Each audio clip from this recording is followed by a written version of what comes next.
ভারতের সামরিক বাহিনী তাদের যুদ্ধকালীন প্রস্তুতির অংশ হিসেবে সম্প্রতি একটি পূর্ণাঙ্গ সামরিক মহড়া করেছে। চিকেন স্নেক বা শিলিগুড়ি করিডোরের খুব কাছেই এ মহড়া চালানো হয়। পশ্চিমবঙ্গে তিস্তা নদীর অববাহিকায় যুদ্ধকালীন প্রস্তুতির অংশ হিসাবে ভারতের সামরিক বাহিনী পূর্ণাঙ্গ সামরিক মহড়া শুরু করেছে। ভারতের সেভেন সিস্টার্সের দিকে নজর কেন ডক্টর মোহাম্মদ ইউনূসের? এবার চিকেন নেক অর্থাৎ ভারতের সেভেন সিস্টার 7টি রাজ্য দখল করবে ডক্টর মোহাম্মদ ইউনূস। বাংলাদেশ সেনাবাহিনী এমন আতঙ্কে ভয়ে পিপাসিত হয়ে ভারত এবার সেই সীমান্তে চিকেন নেক সেভেন সিস্টারে এবার যুদ্ধ অবস্থা সৃষ্টি করেছে। সেখানে সকল যুদ্ধযান তৈরি করে দিয়েছে। রীতিমতো ভারত এবার বাংলাদেশের সাথে যেন যুদ্ধ লিপ্ত হয়ে যাচ্ছে। চীন বাংলাদেশের পাশে এসে দাঁড়াচ্ছে। কি হচ্ছে আসুন দেখে আসি সম্পূর্ণ ভিডিওতে। ভারতের সেভেন সিস্টার্সের দিকে নজর কেন ডক্টর মোহাম্মদ ইউনূসের? এই প্রসঙ্গটি নিয়ে আপনাদের সামনে কথা বলবো। ডক্টর মোহাম্মদ ইউনূস যখন বাংলাদেশের ক্ষমতায় আসীন হলেন, ক্ষমতা নিলেন, শপথ নিলেন গত বছরের 2024-এর 8 অগাস্ট। শপথ নেবার আগেই তার মাথায় সেভেন সিস্টার্স ঘুরপাক খাচ্ছিল, যার দরুন তিনি প্যারিস থেকে এসে তো শপথ নিলেন। প্যারিসে থাকাকালেই এনডিটিভির এক সাক্ষাৎকারে সেভেন সিস্টার্সকে নিয়ে রীতিমতো ভারতকে একটা হুমকি দিয়েছিলেন, যে এই কথা বলেছিলেন যে বাংলাদেশকে অস্থির করতে চাইলে ভারতের কলকাতা এবং সেভেন সিস্টার্স কেউ রক্ষা পাবে না। আমরা সেই সময় ভারত কর্তৃক বাংলাদেশকে অস্থির করবার কোনো প্রচেষ্টাও কিন্তু দেখিনি, কিন্তু তারপরেও ডক্টর মোহাম্মদ ইউনূস এই কথাটা বলেছিলেন। এটা বলবার কারণটা হচ্ছে বাংলাদেশের সেই সময়ের জনমতকে খুশি করবার জন্য।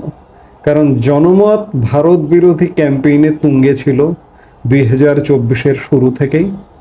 সেই জায়গায় সেই ক্যাম্পেইনের ধারাবাহিকতায় আওয়ামী লীগ সরকারের পতন হলো। পতন হয়ে একটি নতুন সরকার গঠিত হতে যাচ্ছে। ঠিক সেই সময় একটা বেফাঁস সীমান্তে প্রতিবেশী দেশের সঙ্গে এখনো উত্তেজনার রেশ রয়েছে। পাকিস্তানের সঙ্গে আপাতত লড়াই থামলেও নতুন করে শুরু হতে পারে সংঘর্ষ। এরই মধ্যে যুদ্ধকালীন প্রস্তুতির অংশ হিসেবে আবারও মহড়া চালিয়েছে ভারত। বাংলাদেশ লাগোয়া চিকেন স্নেকের কাছে এমন সামরিক মহড়ায় ঠিক কাকে বার্তা দিতে চাইছে ভারত, তা নিয়ে উঠছে প্রশ্ন। পশ্চিমবঙ্গের তিস্তা নদীর অববাহিকায় তিস্তা ফিল্ড ফায়ারিং রেঞ্জে ভারতের সামরিক বাহিনী তাদের যুদ্ধকালীন প্রস্তুতির অংশ হিসেবে সম্প্রতি একটি পূর্ণাঙ্গ সামরিক মহড়া করেছে। তিস্তা প্রহার নামে এ মহড়া চালানো হয়েছে। গেল 8 থেকে 10 মে 3 দিন ধরে এ মহড়া চালায় ভারত। তথাকথিত চিকেন স্নেক বা শিলিগুড়ি করিডোরের খুব কাছেই এ মহড়া চালানো হয়।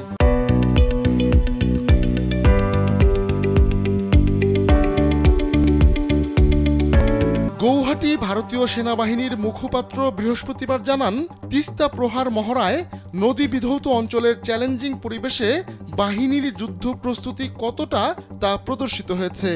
পরে সেনাবাহিনীর পক্ষ থেকে তিস্তা প্রহারের বিভিন্ন ছবি ও ভিডিও শেয়ার করা হয়েছে।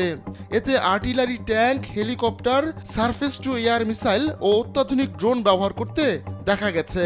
দিল্লিতে সেনাবাহিনীর একটি সূত্র জানিয়েছে, ভারতের এ মহড়াকে রুটিন এক্সারসাইজ বলা যাবে না, কারণ তিস্তার অববাহিকায় এ ধরনের মহড়া সাম্প্রতিক কালের মধ্যে কখনোই হয়নি।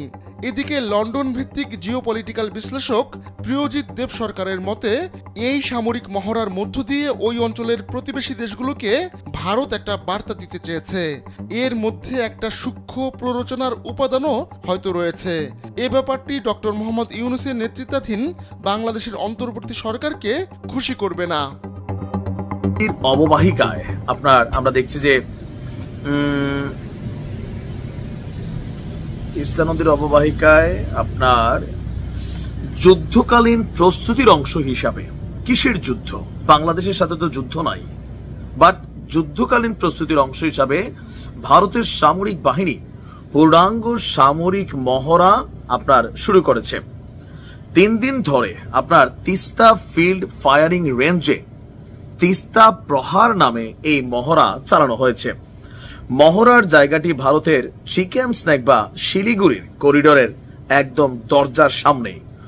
উত্তর পূর্ব ভারতকে বাকি দেশের সঙ্গে সংযুক্ত করা মাত্র 17 কিলোমিটার চওড়া সরু অংশটিকেই বেসিক্যালি চিকেন স্ন্যাক বলা হয়ে থাকে।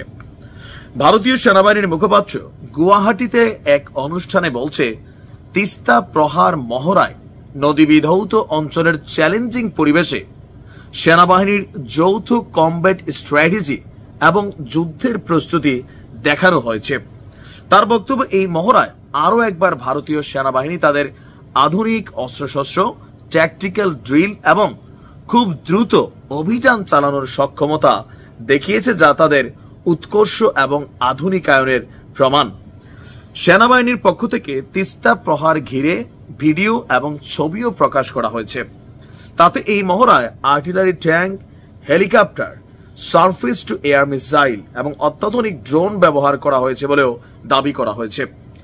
দিল্লিতে সেনাবাহিনীর একটি সূত্র বিবিসিকে বলছে, এই মহড়াকে ঠিক রুটিন এক্সারসাইজ বলা যাবে না, কারণ তিস্তার অববাহিকায় এই মাপের সামরিক মহড়া সাম্প্রতিক কালের মধ্যে কখনোই আপনার ঘটেনি। তবে লন্ডন ভিত্তিক ভূরাজনৈতিক বিশ্লেষক প্রিয়জিৎ দেব সরকার তিনি মনে করছেন, এই সামরিক মহড়ার মধ্য দিয়ে বাংলাদেশকে ভারত একটা বার্তা দিতে চেয়েছে। কি বার্তা? এর মধ্যে একটা সূক্ষ্ম প্ররোচনার উপাদানও হয়তো আছে, যেটা অবশ্যই বাংলাদেশের অন্তর্বর্তী সরকারকে খুশি করবে না। মানে বোঝানো হয়েছে যে তোমরা এই নেকটেকের করিডোরে যাই করো, we are ready to fight. আমরা আমাদের সীমান্ত যেখানে বাংলাদেশের সাথে আলোচিত, সেখানে ভারত মাতা কি যে বেটে হ্যাঁ উन्होंने हमें। প্রিয় দর্শক, সম্পূর্ণ বিষয়টি বুঝতে পেরেছেন যে চিকেন নেক বলা হয় মুরগির গাড়ের মতো একটি রাস্তা দিয়ে 7টি রাজ্য প্রবাহিত হয়েছে। অর্থাৎ যেহেতু মুরগির গাড়ের মতো দেখা যায়, আর চিকেন মানে মুরগির, নেক মানে গাড়, অর্থাৎ চিকেন নেক অর্থাৎ মুরগির গাড় দিয়ে যে রাস্তা গিয়েছে, সেখান থেকে 7টি রাজ্য বাংলাদেশের মতো একটি বড় অঞ্চল ভারত শাসন করে চলছে। তবে সেই 7 সিস্টারে আক্রমণের পর আক্রমণ এসেছে, চূড়ান্তভাবে কোনো আক্রমণ এই পর্যন্ত হয়নি। তাহলে 7 সিস্টার বাংলাদেশের হাতে চলে আসতো, আর ডক্টর মোহাম্মদ ইউনূস সরাসরি নিজেই পানির নিচে ঝাঁপ দিচ্ছেন। অর্থাৎ বোঝা যাচ্ছে যে রিয়েল হিরো অবস্থায় তিনি ভূষিত হয়ে গিয়েছেন, এবং কি নানান দুর্ঘটনা, নানান অবস্থার মধ্যে দিয়ে আপনারা যেভাবে সামনে এগিয়ে চলছেন, অবশ্যই আমাদের অনুপ্রেরণা ছাড়া আর কিছু নেই। ডক্টর মোহাম্মদ ইউনূস যতদিন আছে